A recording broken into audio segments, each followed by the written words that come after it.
Hello and welcome to the Emotional Work Podcast, where we take a deep dive into the human condition. And this week we are continuing with our Emotion at Work in Stories series. So this is something that started at the beginning of 2018 with me talking about my story and the overlap between my physical health and then my mental health, and how that kind of made me feel and what I was thinking as a result of some physical difficulties that I was facing.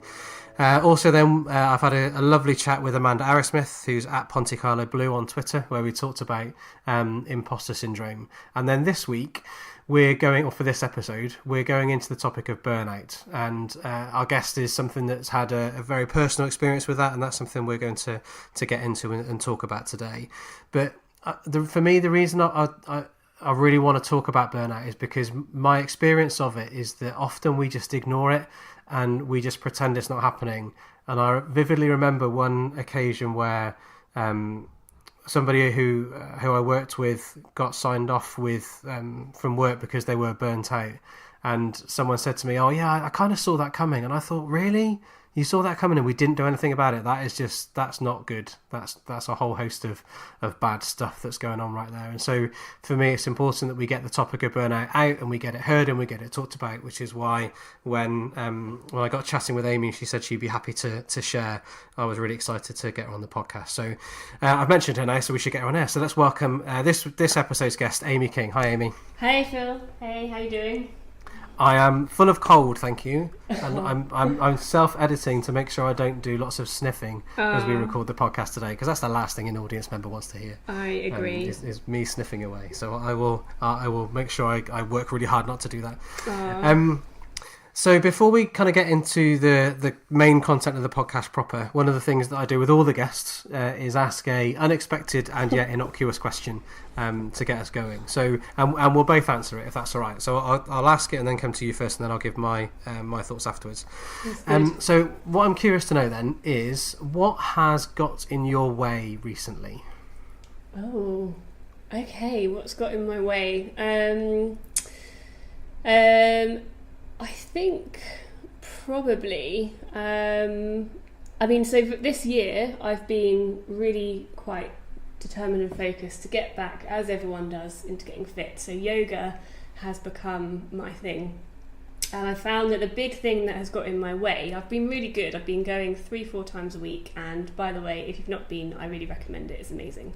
But has been travel. And it'll be actually really relevant to what we're going to talk about today. But how when you have to travel longer distance and when you're not in your kind of normal environment, how much that impacts things that you're actually trying to do, which I thought was quite interesting. So yeah, probably travel. So I live in Bristol, I'm always in London, and I'm always having to, pack my suitcase and think about, being away for 2-3 days. So yeah, travel has got in my way recently, I'd say. It's obviously got me places too. But I think, in what I've been trying to do recently, it's probably been the thing that's been disruptive and I've had to think about managing more. Okay. So yeah, I don't know if that works, but that's good. What springs to mind. No, that's good, thank you. And so in terms of yoga is something that so the travel's got in the way of doing yoga, and so what does yoga do for you, or how do you find kind of the experience of yoga? So I guess a few things really. Obviously, you can look at it in terms of it builds your core strength, and it sounds very it sounds like a relaxing kind of exercise, but actually it's really hard. You have to hold these awkward positions for long periods of time. And almost what you learn to do is, it's not just the workout that you're getting, but it's the connection to leaning into the pain and the awareness of your body and your mind and that relationship. So it kind of builds a sense of consciousness and awareness and stillness, which means that all the other things that exist in your life and that maybe work you up and get you anxious, they disappear, because in that moment you are purely focused on the balance or holding that position.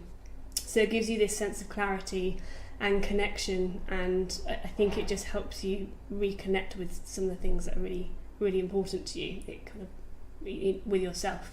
So I found that really useful. I love the challenge and the workout, and you get toned and all of that. But it's also the other side of it, which is much more mental and emotional, which I found really powerful. And I think the big thing for me with yoga, which perhaps is different with other sports and things that you can do, is you can have a class full of people, from very experienced yoga practitioners to complete beginners, and you can go through the same routine, and you'll just have different levels you can do it at. But there's this sense of no judgment, so you don't worry about what anyone else is doing. It's just you and your practice, and it's not about being competitive or comparing yourself to others, which we're all guilty of doing. So it actually helps you learn to do that as well, and just to do what you need to do for you. I found that really valuable this year, just not just physical but mental well-being. So it's really important to me now to keep that up. I know different people find different things, but that's something that I found really valuable. And then therefore the travel is the thing that gets in the way, because it takes away the times or the opportunities potentially for you to do that. Yeah, it is. It just it means that you have to get up really early in the morning, so you can't do that morning class, or you get back really late, so you can't do it in the evening. So it's just meant that I think when you find something that's important to you, it's easy to let these things become excuses and to give up on something that you're trying to do. So for me, I'm going to have to work out when I am travelling, backwards and forwards, how do I incorporate into the day, for instance, which really isn't hard to do, but our brains are wired to like the easy option, and having to just rethink and replan that. Once you do it a few times, it's easy, but it's been the thing that I think has got in the way a little bit this year, from the yoga, not in a major way, but it's something that I want to make sure doesn't stop what I'm trying to do as I travel more. So that's me. How about you? What's your thing? What's your thing that's got in the way, Phil? So I think it's me, if I'm honest, for this week, but in particular, it's me saying yes to stuff. So I mentioned off air to you that I'm just mad busy at the minute, and the challenge is I'm loving every single thing that I'm doing. Yeah. So. And that's the bit that, in a way, I find quite challenging. So what it's meaning is that I'm struggling to find time for things like Pilates. So I'm not doing yoga, I'm doing more Pilates instead. And I'm not going to classes. I met an instructor, and they gave me a few kind of exercises to do to try and work on my core. So I do them regularly during the day. And, similar to you, the being busy is getting in the... Me saying yes to things and being busy is getting in the way of that. I really... find it interesting kind of grappling with the what I've in a way kind of created as a dichotomy of being too busy, but similarly absolutely loving every minute of what it is that I'm doing. There's nothing that I'm doing that I'm finding a chore or difficult, but because I've got so much of it, I'm working in the evenings. I've pulled a couple of really late nights recently where I've been up working through to kind of 1:30 in the morning, which and I know from a kind of health point of view that I can't sustain that. And I suppose in a way, I hadn't deliberately thought about sharing this actually, but this is going to take us into, I suppose, the burnout topic for today, because I know I'm tired. I know I'm pushing myself really hard at the moment. And the bit that I'm finding really challenging is, but I don't want to stop doing any of the stuff that I'm doing because I'm really loving it. It's not like the work I'm doing is I'm finding laborious or cumbersome, or there's somebody else that's saying, right, you have to work this hard. This is something I'm absolutely putting on myself. And it is short term. I can see an end to it. Come first week of March, it eases off a lot. But there's the flip side of that is I know that February is going to have been a really hard month, physically, mentally tiring month. So I'm gonna, I know we're going to talk about me, but it all feels so familiar. So is there anything in February, Phil, that you think would help you stop getting in your own way? Because you love everything you're doing. You're absolutely right. You can't sustain that work rate necessarily, and sleep particularly is just so important. Do you think there's anything that you can do to help that for this month, other than just kind of accepting that it's an intense month? So I'm carving out time for things that are important to me. So yesterday, was it yesterday? What day is it today? Friday, no, Wednesday. I carved out time to go swimming. So it would have been dead easy for me to say, right, actually, I'm not going to swim because I'm so busy. I'm only in the pool for half an hour, but by the time I drive there and get changed and shower afterwards and drive home, that's like an hour and a half gone or whatever. So it could have been really easy for me to say, no, I'm not going to do that. But that's something, that physical exercise is something that is important to me right now. So I've, carved out time for that.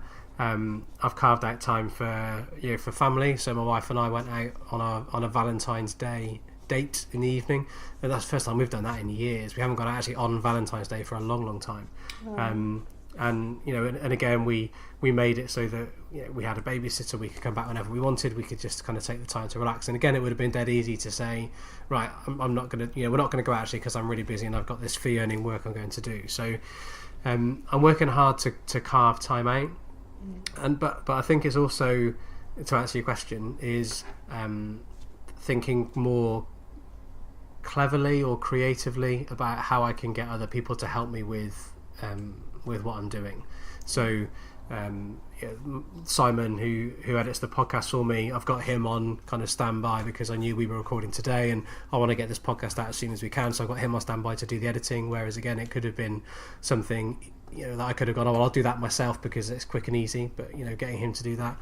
And I've got a couple of workshops coming up in late Feb, week after next, that I need to create a load of handouts for, so I can get my VA to help me with that. So I think I just need, but when you're in it, it's hard to stop and go, oh, actually, who can help me? I think that's the other thing, is stopping and going, right, who can I ask to help me, or what deadlines could I see if I can move, or all these things that I'm putting pressure on myself for. Actually, is there any flexibility and wriggle room with it? I mean, I'm sure we'll talk about all of these things, but it can become very difficult when it's all on you, and it's knowing where the headspace is and where you can get that wiggle room to do other things. I actually found one thing that's quite useful is not creating a to-do list when you're such a busy person. You kind of know what you intuitively need to do. Obviously, you don't want to forget things, but it's the not to-do list. So it's the things that just need to wait. Well, I like that. Yeah, it's just there's always you're never going to complete the to-do list, which itself could feel like a burden, really. You're never finished, if you see what I mean. But ruling out the things that you just have to accept. Okay, I know that I'd like to do this, or it is actually important for me to do, but this right now is in my not to do list. I'm not going to think about it, or this is going to wait till March. That's actually quite useful. Or even the things that in the day, within your day-to-day habits, just what's the one thing that you can remove. It can be really small. It could be, I don't know, I can't think of anything right now, but just that helped me quite a lot, actually, just thinking of what not to do. So it's worth thinking about. But so is there a and I don't know if I like this word, but it's the word that's in my head and I can't think of anything different now. So is there like a sacred list of this is what I absolutely have to do? So for example, just now you were talking about yoga, and if anyone's listened to my podcast, which is episode 15, I think it was, because I can't run at the moment, that is a real struggle for me. That was my place. That was my, when I wanted it all to quieten down, when I wanted it all just to kind of go away, and just to let everything settle. I use the metaphor of settling the sand a lot. So when you've got a glass of water when you've got a glass that's got sand and water in it, when everything is calm, the sand is at the bottom and the water's at the top, and they are clearly delineated things. Whereas what life does is it shakes the glass up and it makes everything a bit cloudy. So having ways or mechanisms or approaches to get that sand to settle back down again so that everything can be just that little bit clearer is really important. And running used to be my sand settling activity. So that was kind of where whenever I came back from a run, I was always 100 times better than I was before I left. I'd be more relaxed, I'd be tired, physically tired, but mentally I'd be clearer, I'd be more relaxed, I'd be more focused, I'd be more attentive, I'd be more all of those things. And I know for me now, not having that, I feel more tumultuous than I did before, and I haven't found something to replace it yet. So swimming doesn't do that for me. I don't come out of swimming with it having all of that stuff happen. I still haven't found that thing that I can do that will allow all of that stuff to take place. Yeah. I think it's really individual in terms of what you personally like doing, and I think it's just so hard when there's something that you've loved doing and that has been your release and something that helps you, and then you're not able to do that. So it is a little bit of trial and error as to what works best for you. There are, I think you asked this, what are the kind of almost golden rules to help you feel better? I think there's a number of things that can help. Like, for instance, you mentioned you were working till 1:30 a.m. in the morning, and I'm guilty of that. I've done that a lot in the past. So one of my big golden rules now is sleep. I have become really strict on my sleep, and the research is insane, showing how important sleep is to our brain functioning, our cognitive functioning, and just our general sense of wellness and vitality in a given day.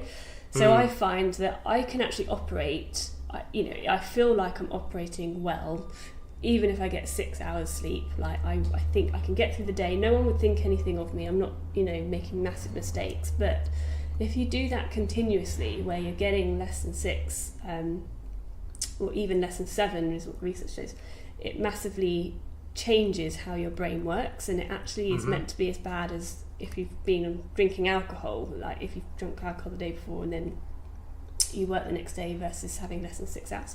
So anyway, so for me, sleep's, it is, because it changes.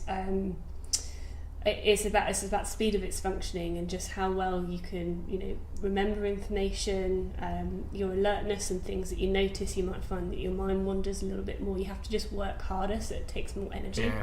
You can't hold information as well, even if you feel that you can. And I know there's people who say that they've trained their brains to sleep less, and I'm quite intrigued by that, because I think that there must be some techniques, but in general, sleep is where it's restoration. So all your synapses in your brain are trying to, work out what memories and what things you've processed during the day is useful or not, so that you can organise all of that to work optimally. Anyway, this is the psychologist of me coming out. But yeah, I find that if I get less than that, I do notice it now. And because I've been sleep deprived, I went through a period where I was majorly sleep deprived for a long period of time.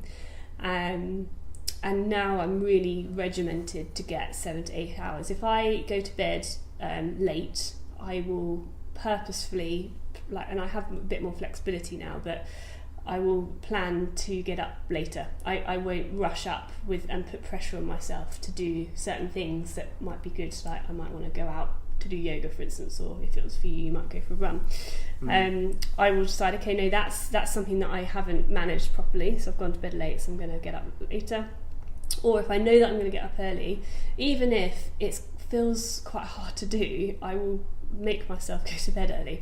Really simple stuff, and probably, everyone's thinking, well, yeah, obviously, but how many of us actually stick to that and actually do it? I don't know. And I think sleep deprivation is it's everywhere in the workplace. So that's for me. Exercise, it's just getting to know like what works for you. Getting outside is a really big thing. Being outdoors. There's kind of emotional well-being, which is your relationships. Downtime and just actually switching off and having your me time is actually got really positive associations with how you feel and your energy. Play, we talk about that. Yeah, go on.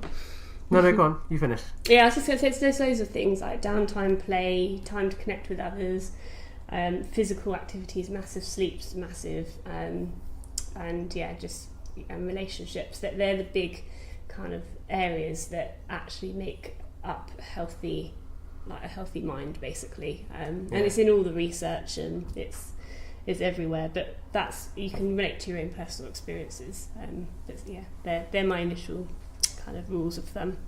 Okay, so the question I want to ask then is, you mentioned in that you were sleep deprived at one point, and I want to kind of explore that with you. But before I do, my daughter's just come back from a sleepover, and there's nobody else in the house apart from me, and I can hear her in the lounge going, "Hello, hello." So I'm just going to go and let her know that I'm here, and I'll be back in like 20 seconds. Hang on. Cool. So then, fair listener, you'll have the last sort of 25 seconds or so will have edited out the podcast, so you don't get to hear me kind of opening a door and closing a door again. But my daughter is safe and she is fine and happy, so just to put everyone's mind at rest, everything is good. Right, Amy, so so you said you were sleep deprived. Yes. Tell me more about that. Yeah, so I mean, in terms of how I operate as a person, and I think, well, hopefully people relate to this. I think maybe not enough people, but genuinely I loved my work, and I love doing things that I'm passionate about, and my work's very much in the psychology of people, and I apply that within the world of consulting. So I work with organisations, and it requires lots of travel. Obviously the world of consultancy can be very client focused, so you're always on to meet the demands of the client. And I was also working in an organisation which I absolutely love. I'm not actually working there anymore, but spent 7 years working in a small consultancy that was going through growth. It introduced technology and it was going through its evolution. So there was continuous change that was in that environment too. So I grew with it as it grew.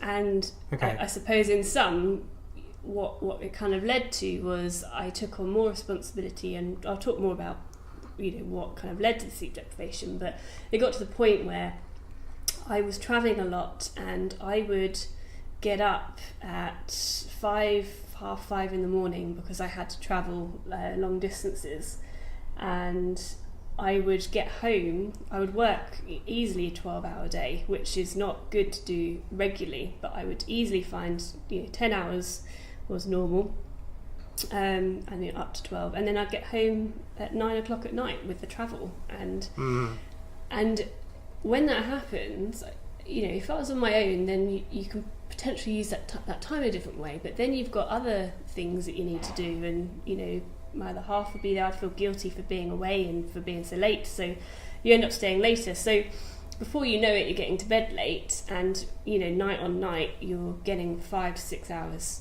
a night.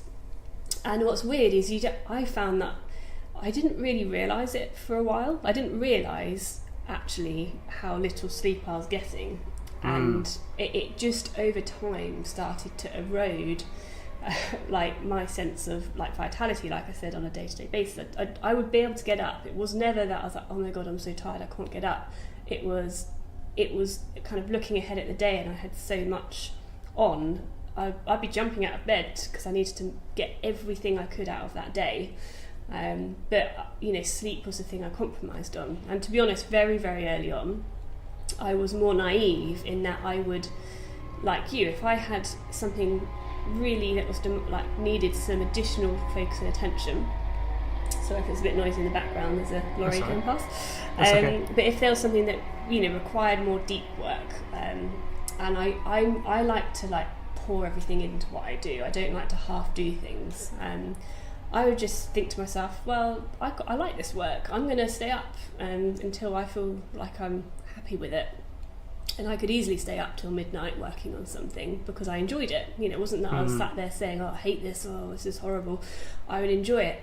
And it would get stupid. And I think I was very naive at the start that I didn't realise how doing that was so detrimental to my in the day kind of energy, and therefore it would impact my performance. And it was only once it became a problem for me that I realised.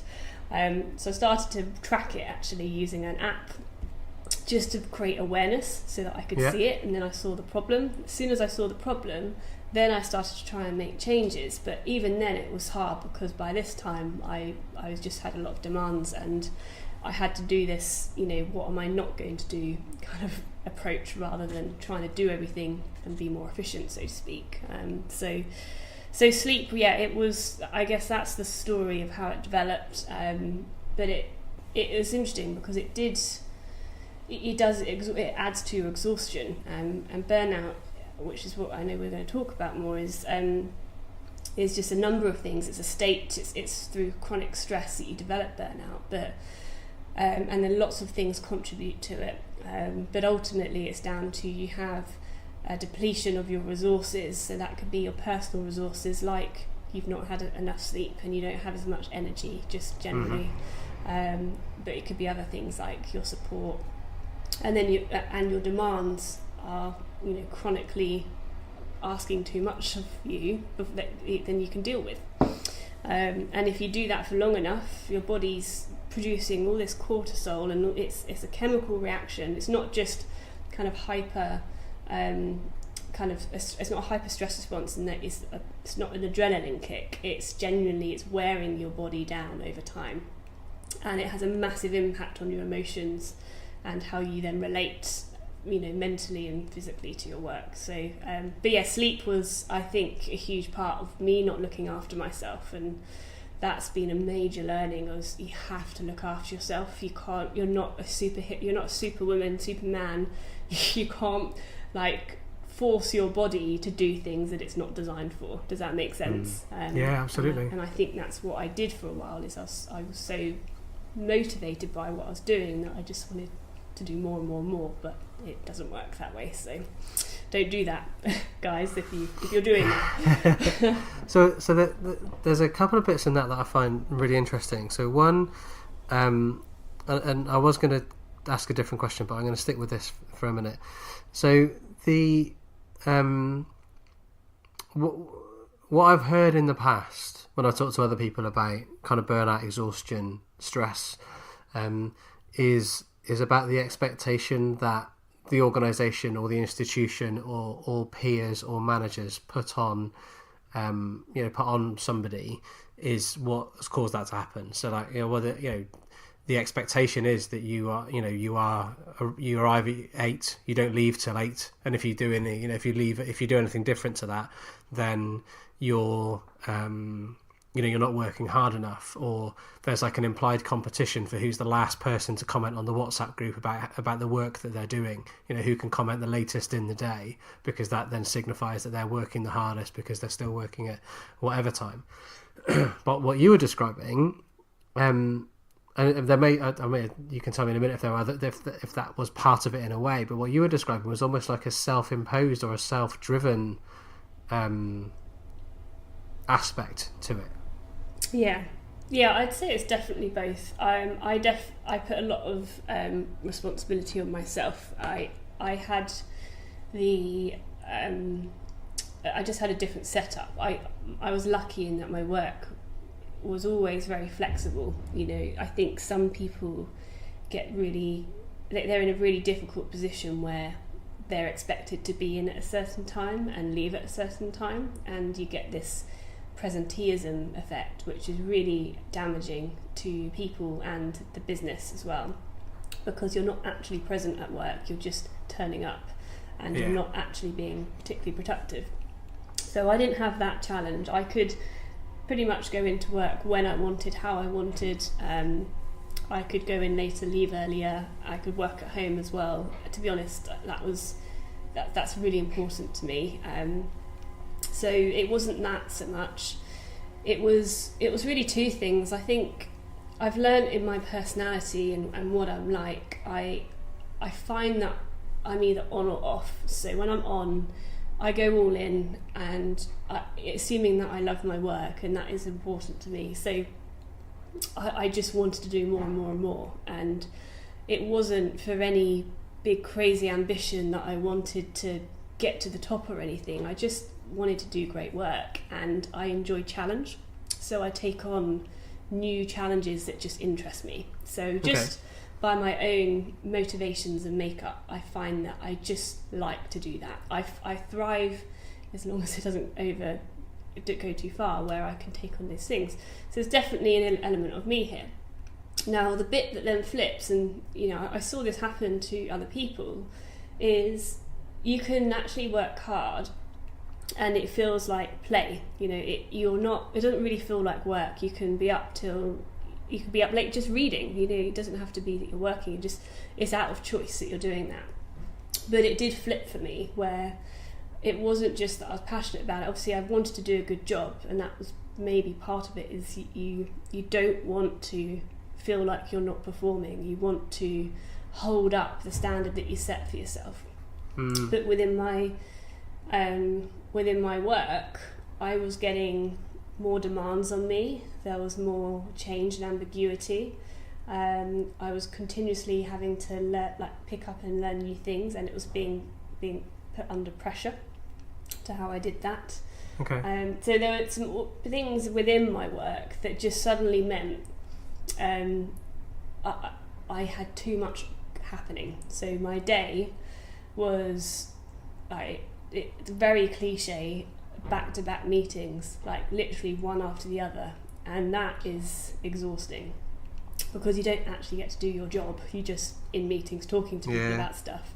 Yeah. So the switch in your thinking from one meeting to another, you're having, a very sensitive conversation with someone you work with, versus then you're with a big client doing a big presentation, versus something, a serious kind of management, decision that's being taken, whatever. They're so varied with the different hats you have to have on. So that switching becomes exhausting. And then you have all the things that you read about, which is you get to your inbox and you've got, 300 emails unread from just the last 2 days. And you think, well, when am I going to do that? So basically you then start to play catch up. So that's when it starts to flip you end up doing longer hours. So 8 hours turns to 10 hours. You're using the train journey for emails or whatever. And then on top of that, if I add my passion, my motivation, I want to do a really great job. So I'd probably do a bit more on top of that because I felt motivated to do that. But over time, that starts to really wear on you. So I think it's a bit of everything. I think you could look at the same opportunity or position that I was in. I'd approach certain things very differently now because I've learned from that, and I wouldn't take certain things on. Like some opportunities, really exciting things, like I just wouldn't want to miss out. I would be running podcasts, I'd be running workshops, I'd be doing talks for business. I do all these things I love, but something has to give, and you're much better off just focusing on the few things that you can really do well, rather than taking the world on, because you just don't want to not do it. It sounds interesting. And then I think there's another part, which is, I didn't ask for support and I didn't ask for help, and I just was just trying to perform and be my best every day without really realising that I did just need more support generally.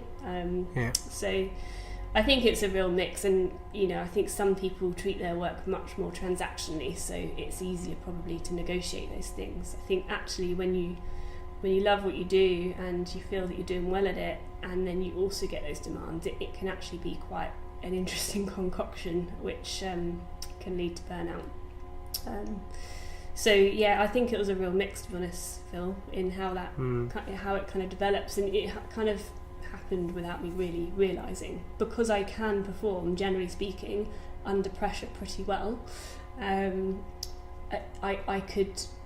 don't think really it was something that people would say, oh God, Amy's burnt out.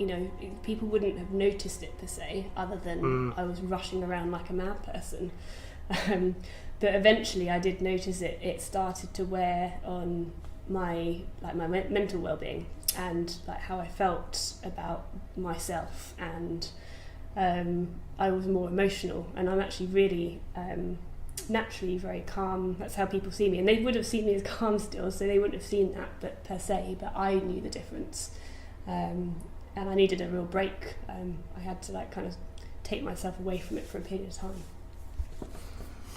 So that I'll pay you later for the link, because the other thing that I said before I asked that last question, there were two things I was really interested in. So the other thing was about the awareness. So you mentioned, so I'm going to make the link back to what you talked about sleep, and then I'll give you the choice kind of where we go from here. But you mentioned that you started to become aware of your sleep, and then you used an app to track it, and then as a result of that tracking, you then thought, right, I need to make some changes because what I'm getting isn't enough. And again, you mentioned just now that you started to notice things like you were more emotion was happening either more strong. You said emotional. I don't know what that means for you, but you were more emotional. So where did that, sort of, what helped with that awareness, or where did that awareness come from? I guess because that's one of the things I think that it's really hard when you're in something. It's really hard to notice that you're in it. Sometimes it takes someone else telling you or someone else highlighting it. So then being aware, yourself is, I think, is really tricky. It's one of the throwaway lines I hear a lot at work. Oh, they just need to be more self-aware. Yeah, but do you know how hard that is? That is like really hard to do. It's so hard, yeah. So for you then, kind of what either brought it into your awareness, or how did that awareness come for you? Yeah, it's a really good question. I think, obviously people who are close to you probably pick things up, but they don't really see like the workplace environment and how you're reacting to that. So there's one particular example that I think stands out, which was it'd been a particularly intense 3 months, and I was in a series of management meetings, and I had a close colleague who was in some of those meetings with me, and she'd known me for years, and we always had a joke because she's very different to me. She's very emotionally expressive and reacts very quickly and intensely emotionally, like positive, negative, whatever it is. She wears her heart on her sleeve all the time, and we have a good laugh because we've had several situations where we are both in it and how different we react to it. And I've always been the calm, kind of level-headed and more relaxed person generally. I tend to have a more delayed reaction. It just is part of who I am.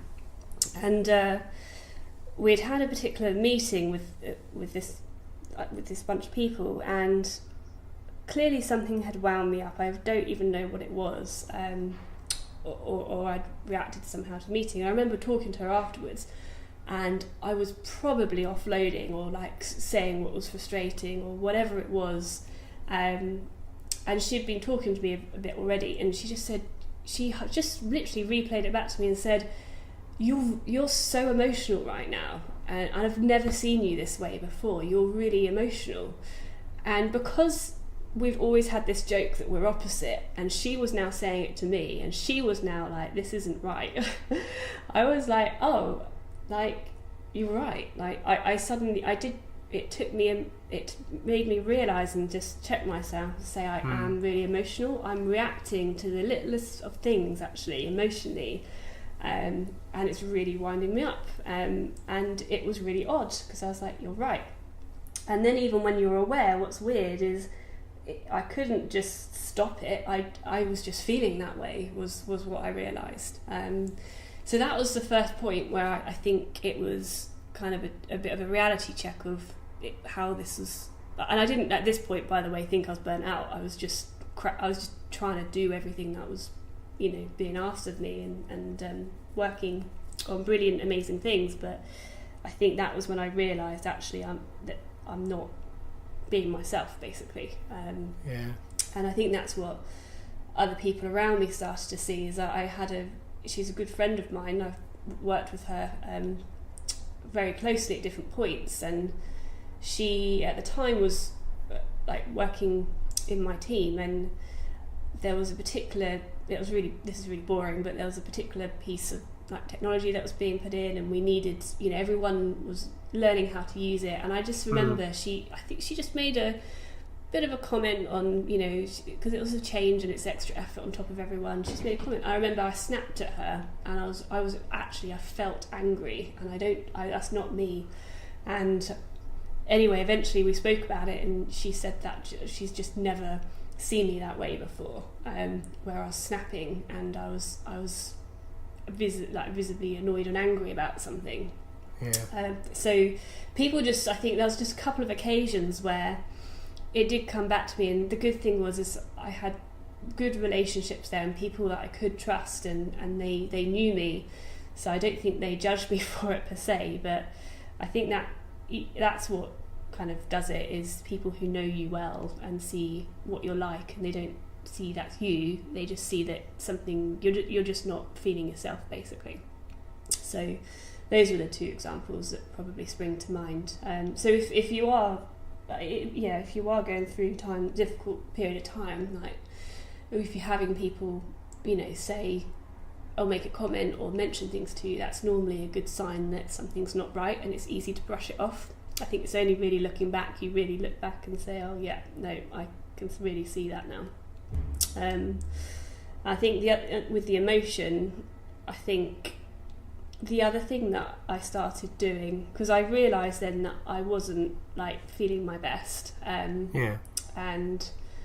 I knew that I needed to get out of that, but that's actually like really, it's actually quite hard to do, because like you said, once you're in it, and all you're trying to do is keep things going, and you start to actually resent it because you've realised it and then you want to change it, but it's hard to change unless you do something drastic, and I genuinely think that's why lots of people say, I'm quitting my job, I can't do this, I'm going to go off travelling, whatever big change it is. It is obviously a really quick way to fix it, because you just immediately eliminate the problem.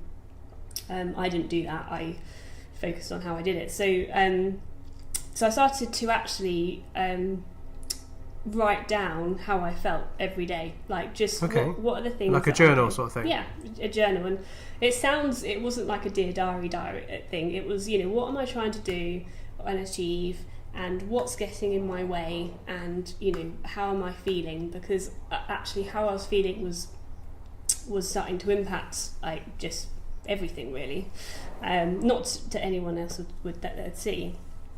And if I was being really honest, and I do think this is why it's important to talk about it, because I just don't think there's enough understanding or recognition for stress and burnout, just wellness at work, and these things become not almost taboo, but we still got a long way to go for people I think taboo's to okay. talk about it. So, but what I realised is, for someone who is seen by other people most of the time as I'm optimistic, I'm calm, I'm relaxed, all the things, I felt I would end the day and I would be really negative towards myself. I would feel not good enough. I felt like I was failing. I realised eventually that my self-esteem was starting to get impacted, and I realised that as I started to write these things down, because I felt really bad about myself. That was what was happening. Is it wasn't just that it was, there was a lot happening and it was intense, because it being sustained. I just started to realise that I was feeling bad about myself, and that's when I was like, okay, that narrative, that cognitive, I'm not good enough, like, and going over in your head, that has to stop, because that's really not good for you at all. And I do genuinely believe, because I'm doing a lot of research now into this, and I'm really passionate about it, there's a lot of challenges that lots of people face, and it's everywhere. I know lots of people who have had challenges. I'm not talking about burnout now, I'm just talking about that kind of wellness, I suppose. There's lots of challenges out there, and even if people around you look like they're okay, a lot of people aren't. There's all the kind of behavioural masking and presenteeism, like I've said. So I genuinely believe there's a lot to be talked about and dealt with, and more can be done, and it says nothing on the person and whether they're good at what they do or not. It's just about how do we look after ourselves and take better care of how we're functioning. So I started to take action to fix that, and I didn't really know how to do that, other than you can look at the tangible things, like, well, I'll go, like I said, I'm going to have more sleep, or I'm going to not work these long hours, I'm going to talk to someone to get more support, so that I'm not having to do all these extra things. So they're easier things to tackle. But I also started to look for other sources of inspiration. So yeah, that was quite a long answer to your question, but I think there's a lot in it, in terms of how you start to build your awareness, and to be honest, you don't really realise till you start to move on from it, really, and see how the difference in yourself, basically. Yeah, I mean, I'm a big advocate of journaling. I think it's a hugely beneficial activity to engage in, and I think it has. You mentioned the Dear Diary thing, and I think that's one of the challenges that journaling has. That people think that there's a perception that that's what it is. It's like it's a teenager do a diary thing, but it's not about that for me. It's about cognitively you can't retain everything that you experience. It's not like your memory is not a tape recorder. It doesn't. Your eyes don't video. Your eyes and ears don't. Your senses. That's the best way. Your senses don't video or record what's happening, and then you recall it when you need to. So actually, there can be a whole lot of stuff happening and going on that you're not aware of, and it's only through the reflective aspect of it and capturing those reflections that you then start to try and make sense of what it is. So, I think that journaling aspect is hugely important. And if I can, and if you don't want to go there, then I'm happy for you to say no. But I'm curious about the I'm not good enough narrative. Yeah.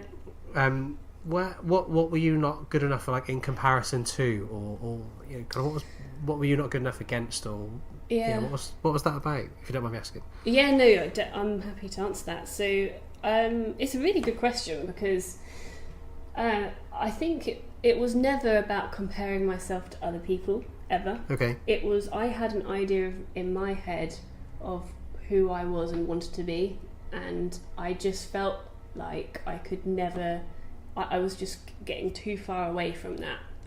It felt like I was skimming life, if that makes sense. You're just in the shallow end, trying to just doing a little tiny bit of lots of different things to keep things going, rather than what I really care about is doing great work. And I couldn't ever give anything my full attention and energy. So I always felt like I just wasn't doing enough to what I wanted it to be. And I realised I put that own pressure on myself. And I think you can get this sense of perfectionism that can creep in, which is very dangerous. I had to let go of that, actually, is that sense of trying to be perfect, because no one's perfect and it's not achievable either. But yeah, I think it was more my own idea of, like, who I wanted to be and how I wanted to be, rather than comparing myself to anyone or anything. I had aspirations of, how I wanted things to kind of develop to be, and kind of what you were saying earlier, I was kind of getting in my own way, basically. So yeah, it was never that I was getting any feedback to say that I wasn't good enough, or that I thought I looked at other people and thought I couldn't be that.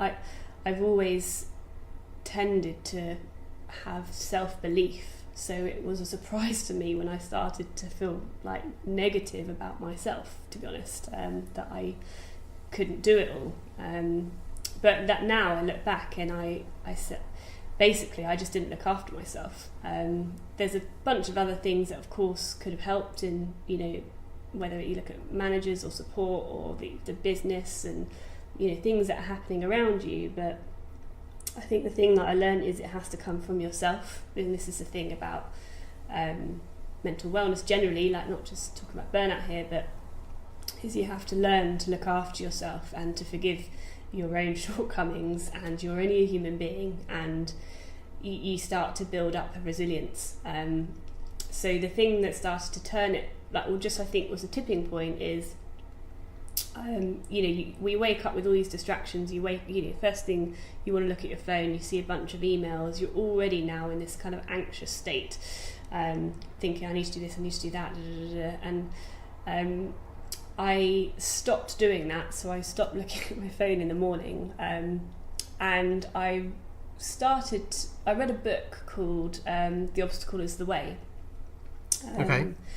And I think it's Ryan Holiday who writes it, and it's basically a book which brings in more ancient philosophy called Stoicism, but it brings it into everyday life, and the idea of it's really simple, that you have agency, you can influence your perception and your actions.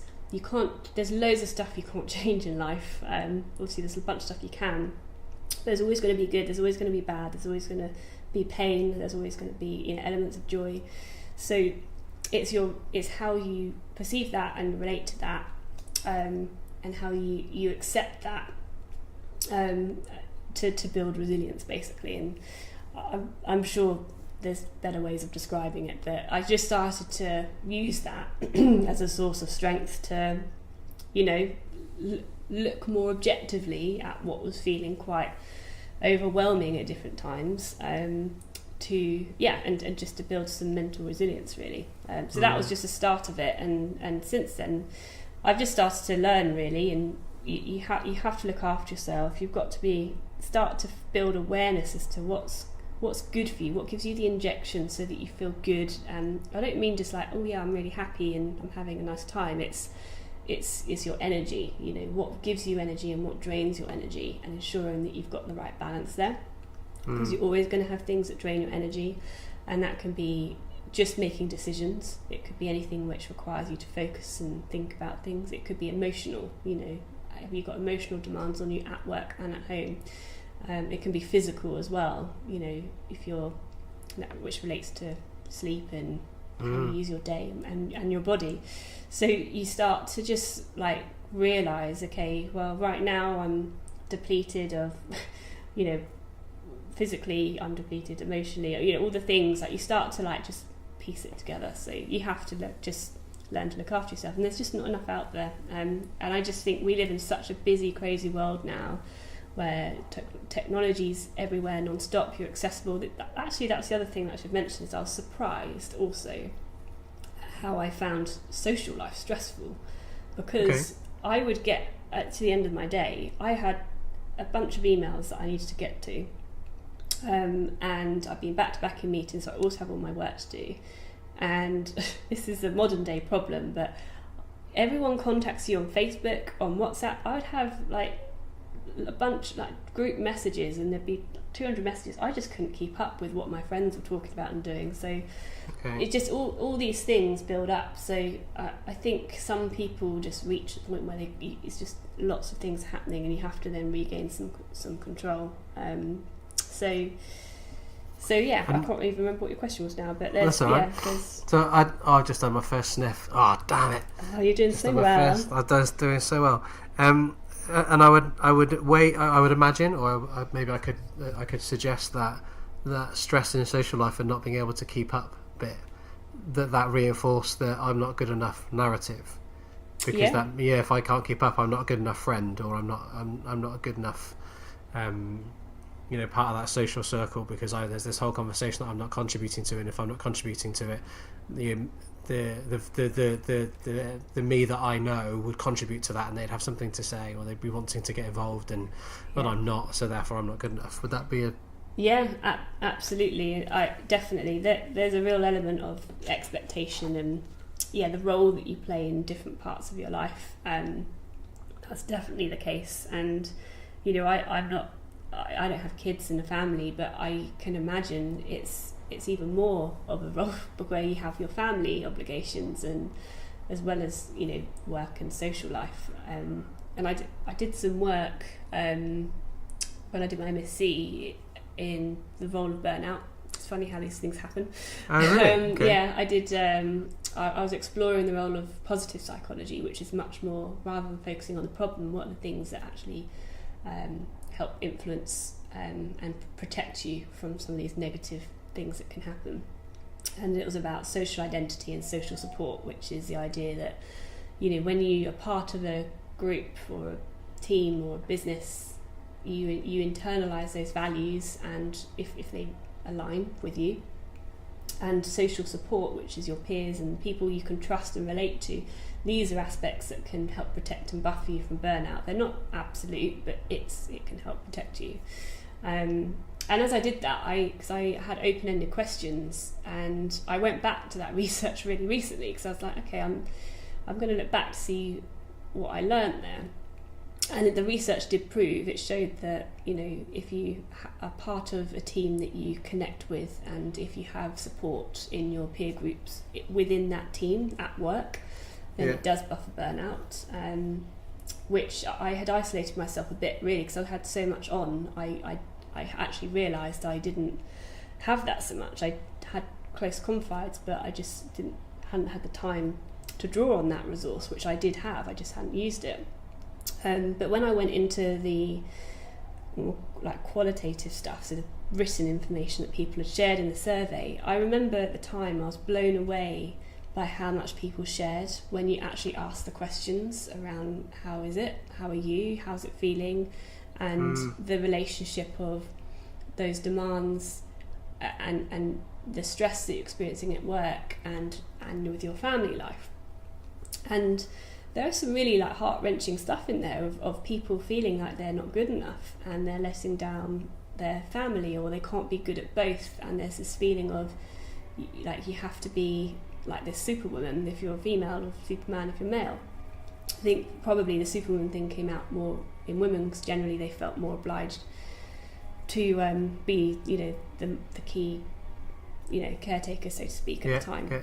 Yeah. So it, to be honest, it's really I find it fascinating, and I'm actually really interested now to go back to that, and I think we need to do more at work to address it, and a lot of it's building awareness. There's a lot of attitudes out there, which is, I think stress is a well-known concept. I think it can be unfortunately misunderstood, and you get attitudes like, oh, they can't hack it here, you know, this is just what it's like, blah blah blah. And there is highly stressful roles, don't get me wrong, and there's heaps of it in terms of medical professions that actually have shown the amount of emotional and, you know, cognitive strain that they get.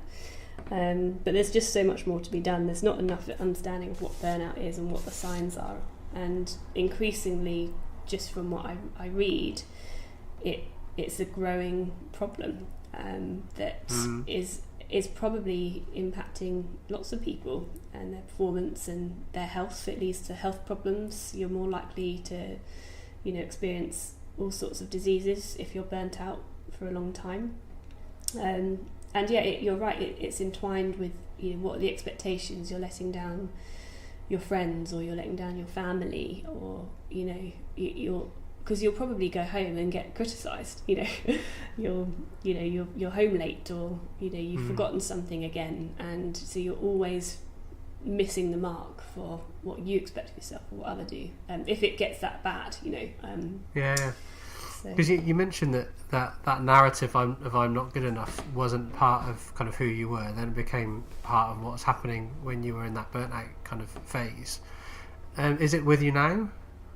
No, not at all. I've had, and this is where I think I talked about yoga at the start, but there is so much that you have to let go of, I think, to overcome difficulty. And this isn't anything major. People go through much more difficult things, but I think regardless, no matter how big or small it is, you have to learn to like yourself and to forgive yourself and to just know that you're doing your best all the time. And there's then things that you can do to help ensure that you're, you know, managing yourself better, basically. So no, I don't feel that way anymore. And, you know, I have made a bunch of changes that I think have been better for me all round. And I think the other part of that is also other people will maybe say things to you to help you realise things, positive or negative.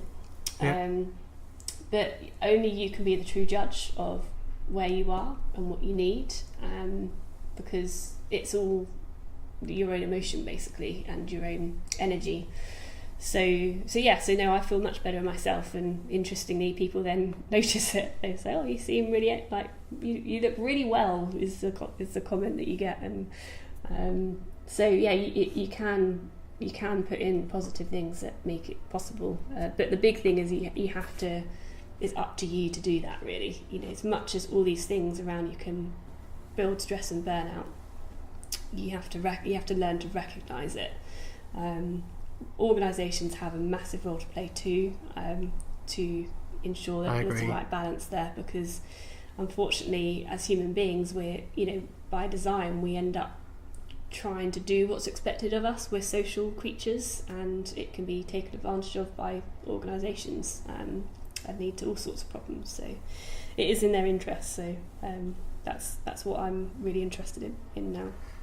Okay, so I want to come back to that in a minute, because I made some notes earlier on about something that you said, and I want to come back to it. But I want to stick with, and if you feel like I'm being too personal, then tell me. But I want to stick with the shift in that narrative, because I think both from, and I guess I'm coming from a few different perspectives. So I'm coming from the conversation that I've had with Amanda recently that I talked about in the introduction to the podcast. I'm thinking about, you know, my own self-talk that I get in my head, and also the conversations I have with others as well. So changing that narrative from I'm not good enough to then being free of that is something that I think a lot of people really struggle with. So I'd really like to know, you know, how did you do that then? You know, you mentioned yoga, but how have you got from a point of I'm doing my reflections, I'm capturing it in a journal, and what I'm hearing and seeing on the page is I'm not good enough, and I'm not good enough in this way or that way, and now that's something that you don't have with you now. So how did you go through that? Kind of, what was the transition for you? Yeah, it's I'm guessing it's different for everyone, but I guess I drew my inspiration from. It sounds a bit deep, but I did drive my own inspiration from Stoicism, because what that's doing is it's building your awareness of yourself. It's awareness of your emotions, how you're feeling, what you're thinking, and it's not giving you a step-by-step guide, by the way, of this is going to make you brilliant and happy, but it just gave me the strength to recognise when I was having a hard time, or maybe why. So what would be some of the stuff that you would do then? What would be like an activity that you would do, or a practice that would happen within that? Yeah, I don't know if it's really hard to describe. I think that, so basically I just started to listen to snippets every single day. So I've become a big believer that you know there's this saying that you're the sum of the 5 people you spend the most time with. You know, we are influenced by our environment and the triggers around us. It could be the advert you see on the TV. I mean, even if it's all on the subconscious level, all these things are adding to how you think subconsciously. And so, just to talk more broadly before I talk about me, so you know, we're always being inundated with all these messages. You know, that you want to buy new things, that, you know, supermodels look like this, all the things that we know about. So to be honest, that what I started doing is realising I can't just magically switch this. It doesn't just happen overnight. I have to change my environment and the triggers and the things that are stimulating my thinking every day to be better, more positive, and that are going to help me just see and feel things in a different way. So I would, first of all, like, not look at my phone in the morning. That's a really practical thing. So I wouldn't look at emails, nothing. First hour of the day is your hour. Last hour of the day, your hour. Don't let other things like get in the way with your thinking. I listened to interesting books and podcasts and like these little stoic meditations, so to speak, every day. Like it didn't even need to really be listening to it properly. It was just positive noise and narratives that are giving me a different perspective to what my brain might have been doing, you know, at the time. So that was the 2 things. The journal thing I've kept doing, even though I feel like so much better. Every now and again you have a bad day and it creeps back in. You creep back into, oh, this is like life feels harder, I don't feel good again, I can't achieve, you know, and this sense of fear creeps in that you're not the person that you're trying to be. So just by journaling it, you start to realise it's happening. Just do it because you started to change things around you. You catch it. So I notice that now, and now I've got to the point where I can spot it and I don't believe it anymore. I just see that this is my emotion and this is how I'm feeling, and I'm like, that's interesting. That's what's going on right now. And because I've been building gradually, it takes a long time, all these things that are positive, I don't see that as me anymore. Does that make sense? I just see it as it's a state, and you actually have to like learn just to let go and learn and just recognise that you're doing your best, and it's okay and it's good to like yourself. You just have to look after yourself. And then the last thing is like to try and remove judgment of other people and only rely on your own judgment of yourself, basically. It's only you know your journey and what you need for you. So it doesn't matter what other people think, it doesn't matter what people say, it doesn't matter if someone says to you, oh, that will never happen, or I don't think that's a good idea, or yeah, right, you're more like this. You know, people will box you and have a view of you, but don't let that define you. So just like focusing on yourself, but it's a daily practice. You can't not do it every day. And it's, again, I end up talking about psychology, but cognitive behavioural therapy is basically all based on that, based on changing your thinking patterns. So who do you spend time with? Are you around people who are actually inspiring you?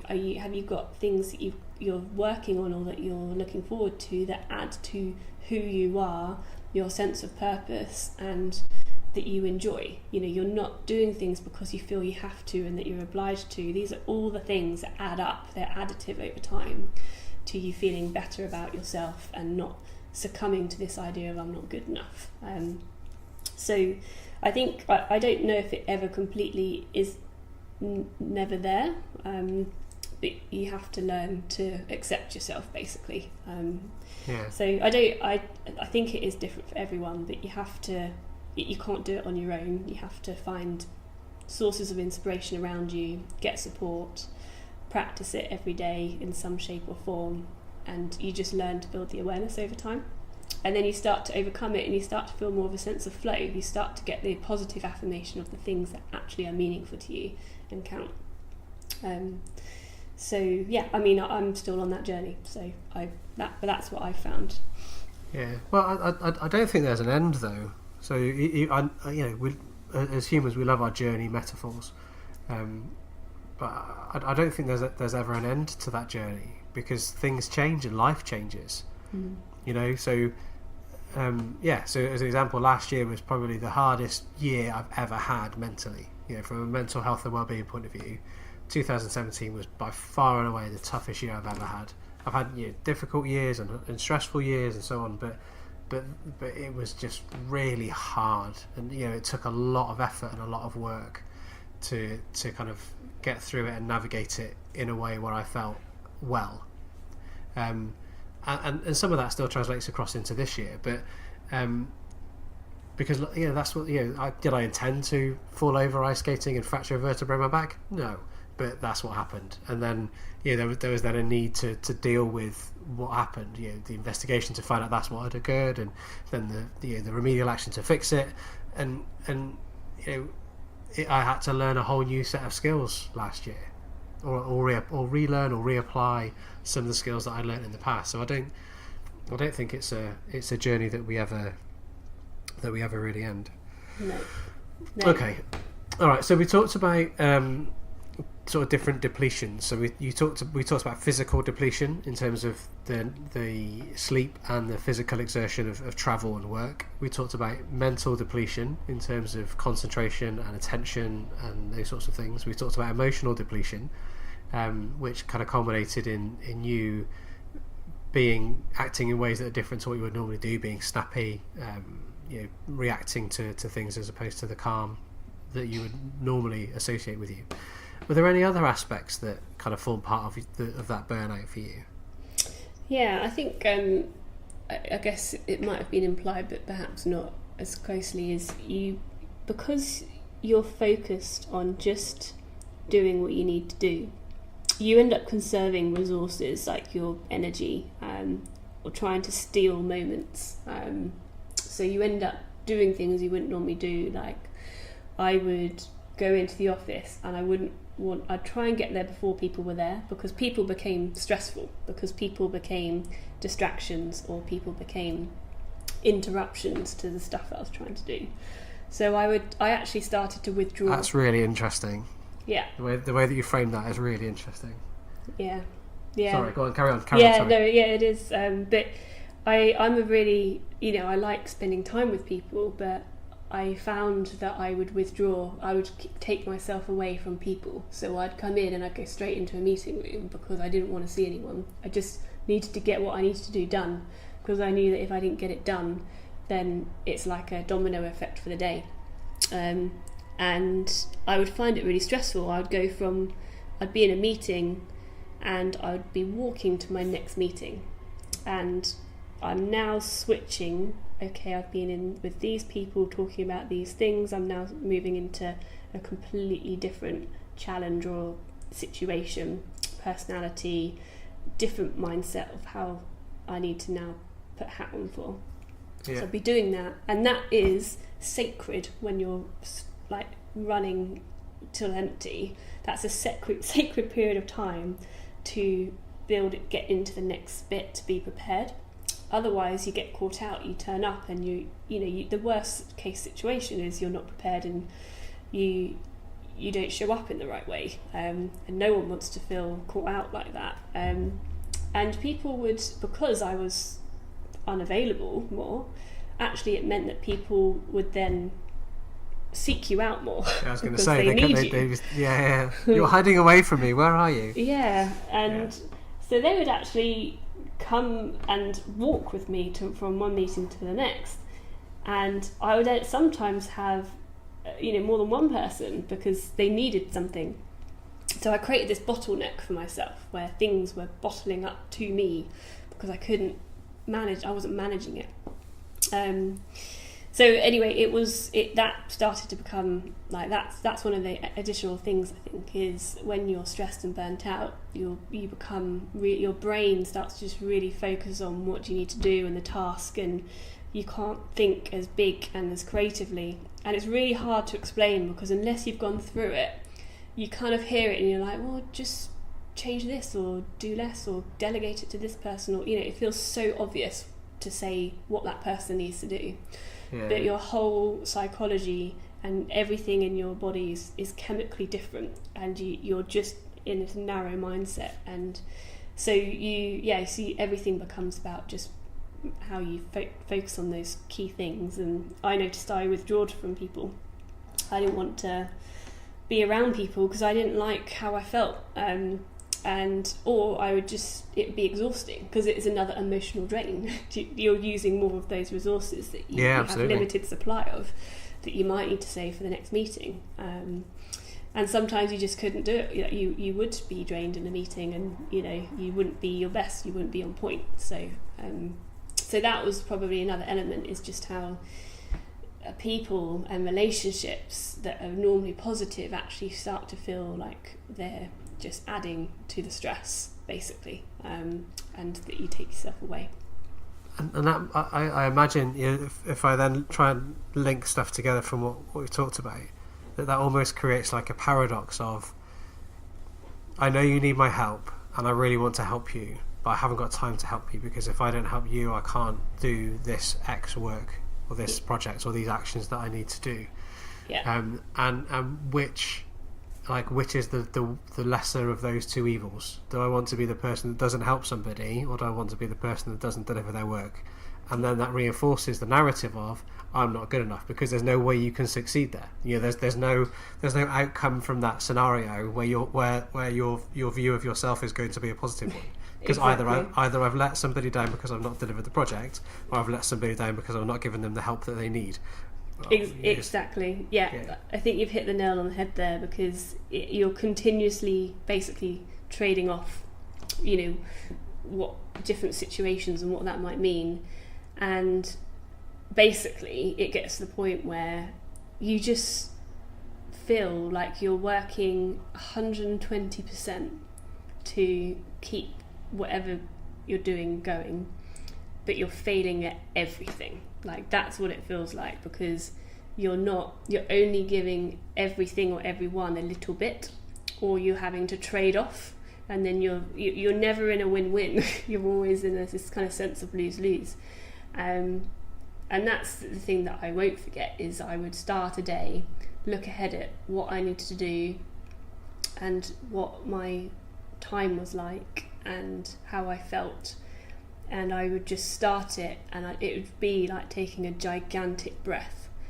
and thinking, I don't know how I'm going to do today.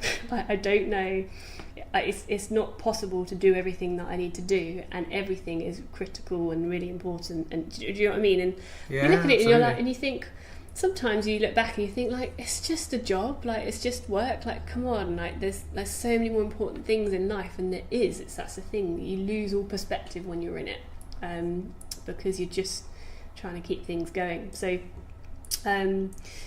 So yeah, you do start to feel like you're just failing everyone and everything, and that's how it feels. The interesting thing is, unless you knew me well, you wouldn't necessarily know that. I'm just running around and doing what I need to do, and people wouldn't know that. They would just see that I'm doing my job and I'm busy. Other people probably deal with it in different ways, and people generally do have breakdowns and they have to stop work. And I read an article literally only the other day of a senior HR person who is very well respected, very good at what she does, and she's just written about the fact that she's gone through that, and her experience of that. And it is all about how you have to look after yourself. And so yeah, it is. You end up like having to feel like you're trading off all the time on certain things, at work and at home with different people. If you can remember it, could you send me a link to that article? I'd like to put it in the I'd like to put it in the show notes, if that's all right. Yeah, no, definitely. Yeah, I'll send it to you. It's definitely. Okay. And I'm seeing more and more of that now, which is really positive. Is people sharing their experiences. It's probably easier to do when you are more I feel like it's probably easier to do when you're a senior leader, maybe, because you're there putting the voice out to say it's okay. But I think there's lots of people who hide it every day, or whatever their struggle is, and it's they don't get to talk about it. So it's good to read these things just to see that we're all human, and people that you wouldn't expect probably are going through difficult times. Yeah, it's really interesting, that one, I think, because I don't want to frame it. So let's talk about it from a personal experience point of view. So for a long time, I didn't want anyone to know that I was struggling. Last year, as an example, and not because I was like scared of how I'd be perceived, or so that's not, instead of doing what it wasn't, let's do what it was. So what it was I didn't feel like I was clear enough in myself about what was happening and what was going on, so therefore I couldn't articulate it to anybody else. And it got to I think it was around October time, I did a blog post on LinkedIn, which I called The Hush or The Race, and I wrote it from a first person point of view of the emotions that I was feeling. So I like wrote it as if I was that, as if I was the tumultuous emotion that was kind of running almost constantly in me, and I find it really cathartic as a start, but also it helped me just. It was the first time I felt like I could articulate it well, and then I was able to share it. So I agree with you. I think there are hundreds of thousands of people struggling every day with this sort of stuff, but I think part of it is the stigma that is still around it. I think part of it is also the inability to articulate what it is. So it's like I know that something is not right, but I don't know what it is. I don't know what's not right, but there's something that is just like not right now, and I can't kind of say and articulate what that is. And it's only afterwards where you can then, or maybe not after it completely, but when you're, it's about to say what I said earlier on, when you're in it, it's really hard to work with it and reflect on it and make sense of it, because you are so in it. It's only when you can find some space or time to step out of it, even just for a minute, that allows you to go, oh wow, look at all that stuff that's happening over there. That's amazing. Yeah, no, I completely agree. It feels like you can't quite grasp at what it is. It's just you're in it. Everything's cloudy, and and it's almost not quite realizing, I think, what's going on yourself for a period of time until you it gets to the point where something else is giving you feedback on it, you know, whether it's a person, whether it's realising you haven't done stuff that you normally do, whether it's you change, you know, lots of people end up, you know, eating more unhealthily or drinking more, and, you know, all these things, it adds up. But I think, like, the other thing which I was thinking as you were talking is, you know, there's certain professions that have been more well documented and researched of people who are dealing with this, and, you know, nurses and, you know, medical professions, or emergency services as well. And it just made me think, because actually it made me reflect on my own experience, but also probably maybe what other people feel is you're in it and maybe you haven't quite even grasped exactly what it is. You just know that it's hard, you know, and you don't feel good, and you don't really know why. It's just hard.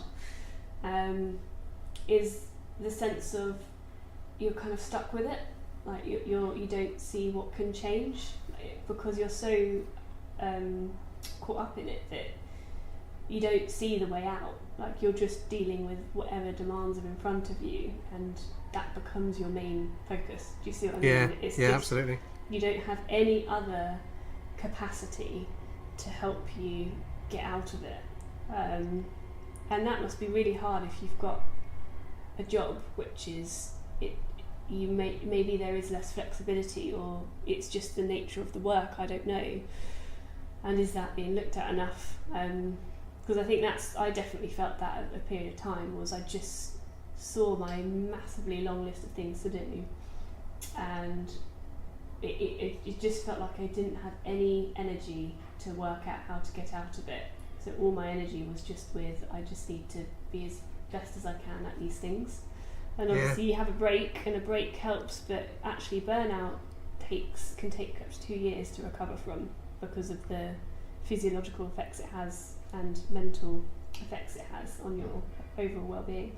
I agree. The break just becomes restoration, and that's what, you know, Michael, my other half, would say, is I'd come home at the weekends, I'd be exhausted. All I had to do was recover, like, really. And it's not that I wouldn't do things. I don't know if you're listening and thinking, God, like, you were a mess. To be honest, most people wouldn't know. I would be, you know, I'd come across still okay, and I'd still do lots of things, but it's just how it feels.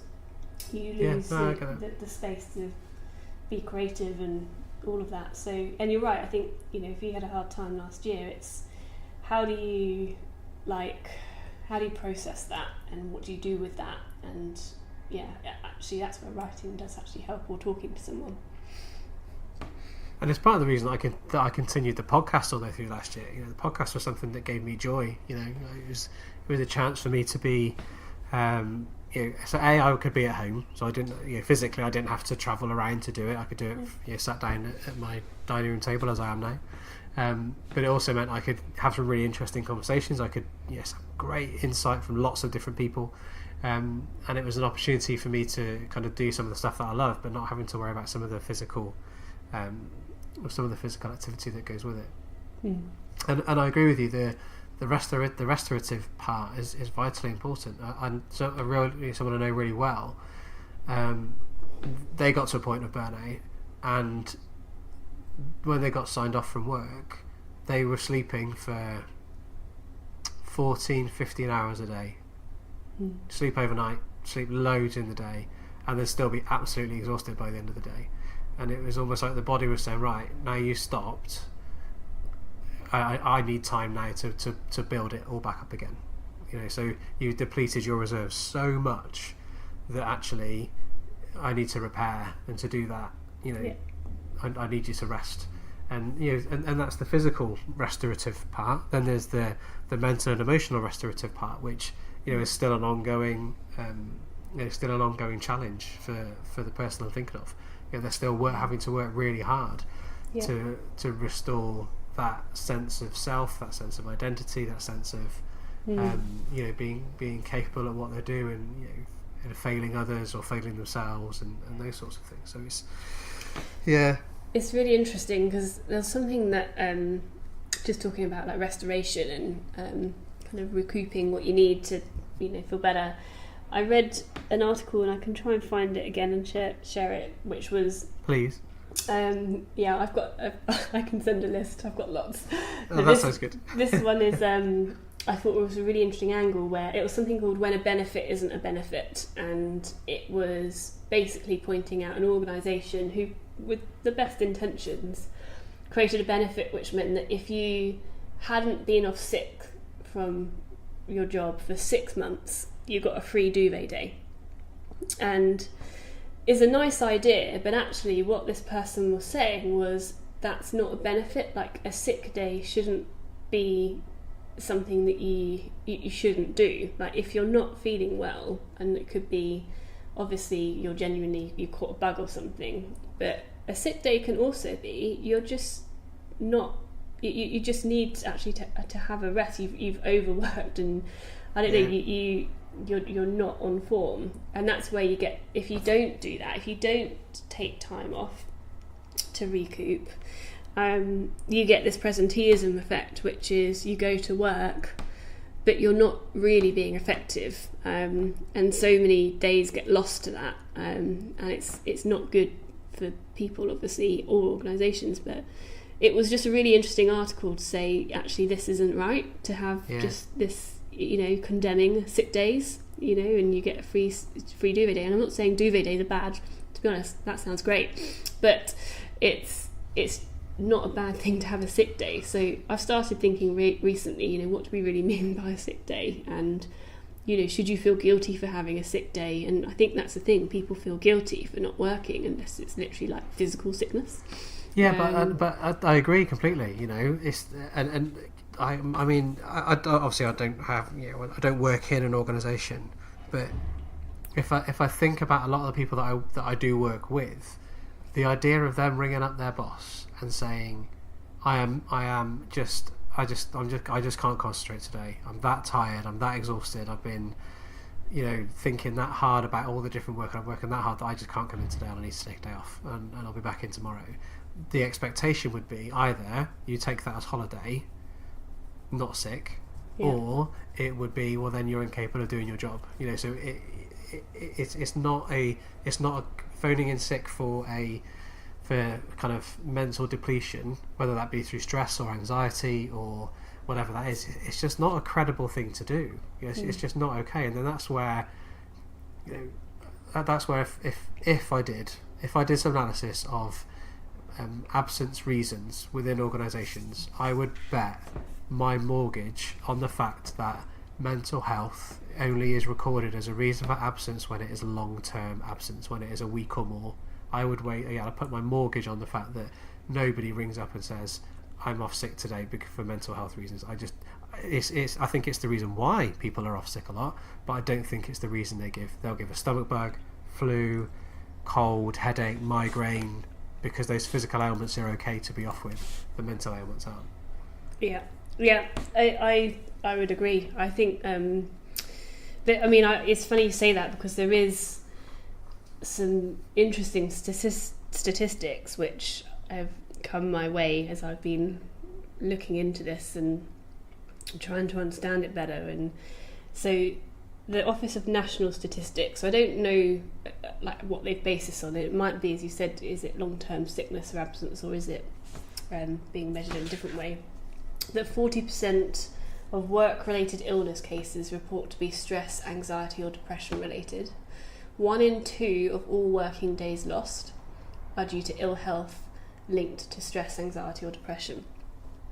So basically half of lost working days are because people aren't feeling well in themselves. They're and some of that might be more clinical, that is obviously more extreme, but a lot of mental health issues can be caused by work, like burnout and mental health is linked. Yeah, absolutely.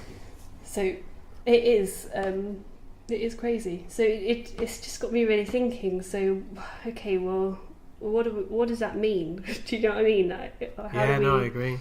So I don't know if there's an answer to that yet. And what's is there work being done around that in how we just organise our workplaces and help people manage and and have more flexibility in that. Obviously flexible working helps regardless, but I don't think I'm just not hearing enough or seeing enough in how we tackle that. It's quite shocking really how many sick days and how much working days are lost to this. And like I said, I don't know. I'd have to read the ONS report, but I would wager that the reason we get to 1 and 2 is because things like anxiety, depression, stress, they account for so many days. So and that's the part of the reason that I set up Emotion at Work. Part of the reason that I call my company the way I do is because what ends up happening is we reach the catastrophe point. We reach the point where somebody can't cope anymore, and then the system triggers to say, right, now we'll give you some help. And for me, that's just arse about face. It really is. Yeah. Because what if we can deal with the so I'm going to link it back to part of your story from earlier on. I love my work. I enjoy my work. My work gives me joy and passion, and I work really hard because of the work that I do. At some point, I feel like, whether this is fair to say or not, I feel like somebody in that organisation needed to say to you, slow down or stop, because you're in it and you can't see that. But because it's one of those things where, like, the narrative at the moment around a lot of the narrative around the workplace, whether it be Simon Sinek, whether it be whoever it is, it's like, give us purpose, give us meaning, give us work that brings us joy and we are passionate about and we can really engage in and we can feel like it matters. But what's not being said is that could cause real big issues for people because they love their job so much, because what they do matters so much, because it has so much meaning. They then prioritise that over themselves, and they don't give themselves the permission or the opportunity or whatever that is to be well and look after themselves too. So it's like, well, it's all very well getting a workplace full of people that are passionate and determined, but the risk is that they will then overwork and then burn themselves out, just like in this the net result of absence and burnout is the same as it would have been if they were in an organisation where they were being micromanaged, where they were being expected to do too much or asked to do too much, or they were being ridiculed if they left early, or they were being negatively rated if they went to their child's or a caregiver's important kind of meeting or whatever that might be. The net result is the same, but I don't think that's really talked about either.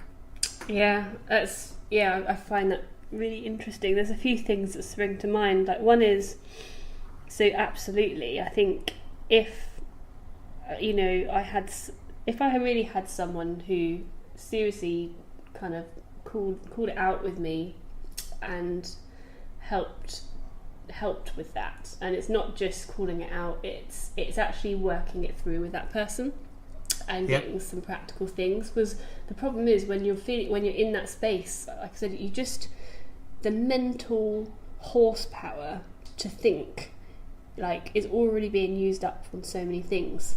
So you need actually someone to help really break it down and simplify it and make it easier for you, and take so that you're not having to use more of your energy to fix it. It helps where someone can really just push their way in a bit to help you, but you have to be like open to that, like you have to be ready for that. Totally agree with that. And it also got me thinking how I was at the British Red Cross the other day, and obviously they have a lot of volunteers and fundraisers and people who get very, very emotionally invested in their work because they care about obviously the cause that they're working for, and they go off to other countries and are in these very difficult situations with poverty and war and all these very challenging circumstances.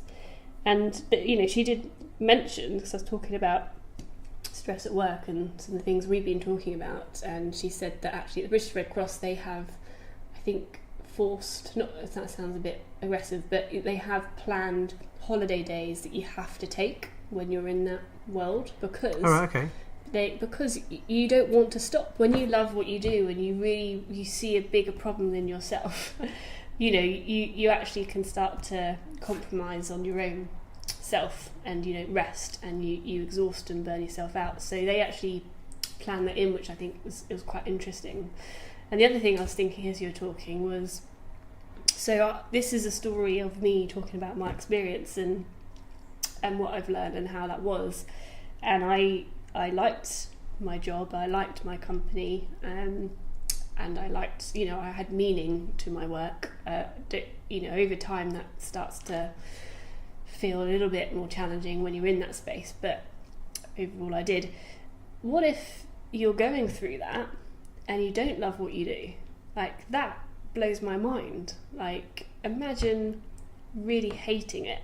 If you don't, you're burnt out, you're feeling everything that we've just talked about, and you don't see a way out, or you feel that you have to, or it's work that you don't see the point of, and where do you go with that? That's a sad thing to think about, and hopefully there's not too many cases of that. Unfortunately, I think there probably are more than we realise. But yeah, I mean, my advice is, if you're in that position, is you have to just stop and get a network and support network around you, and start to seek help in people, or in reading things that are going to help, or journaling, whatever it is. You just have to stop, because I think the thing that I found was, I kept thinking, I just need to get over this bit. If I just get to this point, then I can deal and make this better. But it just ends up carrying on, because you've actually started to become tolerant of your own stress and burnout, even though it feels horrendous. So yeah, you have to just stop and take a rain check and talk to someone, even if you don't quite know how to articulate it. And I think, like you said, that's the challenge, but you have to just find somewhere to start. And that circles us around really nicely back to the beginning, where I said first week of March, that's when it stops. Yes, I know. Yes, Phil, back to you now. So yeah, okay. But you do. Right. You have to. You can't sustain it, is the point. And the longer that you do, you rationalise it in your head that you just need to crack on and do it. But it starts to affect your productivity and how effective you are. And that's, I don't know if you found that actually, Phil, where this is what I found is a task which, if I was on point, like optimal health and energy, I would be able to do a certain task maybe in 30 minutes and it'd be high quality. When I was feeling exhausted, it could take me an hour and a half, that same task, because I'd be getting distracted. I just wouldn't feel as motivated by it, all these things. So if you think about just, the mathematics of that, just taking a break for an hour a day that you maybe feel like you don't have time for, or just introducing more breaks, regularly. Just 15 minutes going for a walk. That's one thing I also did, is I just stopped and I'd just break for 15 minutes. It actually gives you back energy to tackle things, so you can do it quicker. Yeah, so. I agree. Yeah, I agree. All right. So I'm going to start to put us together and wrap up, if that's all right. For a few different reasons. One, I really need to go to the loo. Two, is I think we've covered an awful lot of ground today, and I'm so grateful that you've been so open and happy to share both how it felt at the time, what the different aspects were, how what your coping mechanisms and strategies were, and all those sorts of things. So it's been a really valuable time and a really valuable conversation, so thank you very much. I'm very grateful. Is there if you could send me any links to any articles, you said you got quite a few, so if you could send me links to those, that'd be great, and I can pop them pop them into the show notes. But is there anything else then that you want to kind of add or pull together before we close? Not massively, just thank you, Phil, for having me on. I've really enjoyed talking about it, and it's it's even cathartic just working it through. And I hope for anyone listening, if you're in that situation, that it might have even helped raise your awareness in some way of what you're going through and things to think about. Or if you don't, maybe you've never been in this situation, but you might know people or recognise some of the signs, so you can start to see that and take some action. So no, that's probably it. And yeah, it's been really cool being on this podcast. Thanks, Phil. Brilliant, thank you. And if people wanted to get hold of you, what would be a good way to get hold of you? Your Twitter handle, or? Yeah, maybe. I mean, I'm on LinkedIn, I'm on Twitter. I think my Twitter is Amy_C_King. So feel free to get in touch, or Amy Charlotte King on LinkedIn. They're probably the best ways to ping me a note if you'd like to talk. Wonderful. I'll put links to both those profiles in the show notes as well. So, all right. Well, thank you so much for sharing your experience, sharing your story with us, Amy. And yeah, it's been really great to have you on the podcast. So thank you very much. You've been listening to the Emotion at Work podcast. Written, recorded and presented by Phil Wilcox. Edited together by Simon Leverton. You can find more information at emotionatwork.co.uk or follow us on Twitter at @PhilWilcox. Thanks for listening.